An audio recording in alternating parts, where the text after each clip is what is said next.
ব্যবসা প্রতিষ্ঠান দখল থাকবে না। একটি সৎ এবং যোগ্য নেতৃত্বের মাধ্যমে শোষণহীন সমাজ প্রতিষ্ঠা হয়। সেই সমাজ প্রতিষ্ঠার জন্য এই মনপুরাবাসীকে জামাত ইসলামীর পতাকাতে ঐক্যবদ্ধ হয়ে জামাত ইসলামীকে সমর্থন করে জামাতের এই কাজের সাথে একাত্মতা ঘোষণা করে মুসলিম অমুসলিম সবাইকে কাঁধে কাঁধ মিলিয়ে কাজ করার উদাত্ত আহ্বান জানিয়ে সবাইকে ধন্যবাদ জানিয়ে এই বাজার ব্যবসায়ীদেরকে ধন্যবাদ জানিয়ে আমি আমার বক্তব্য শেষ করার আগে আমাদের উপজেলা হামিদ দুইটা কথা বলেছেন।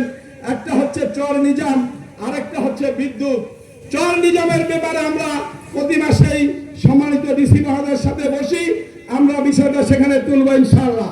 বিদ্যুৎ যে আমাদের যে সৌর বিদ্যুৎ, এটার কারণে মনপুরাবাসী যেভাবে নিগৃহীত হয়, এই নিগৃহীত যাতে না হয়, মনপুরাকে যেন জাতীয় গ্রিডের আওতায় আনা হয়।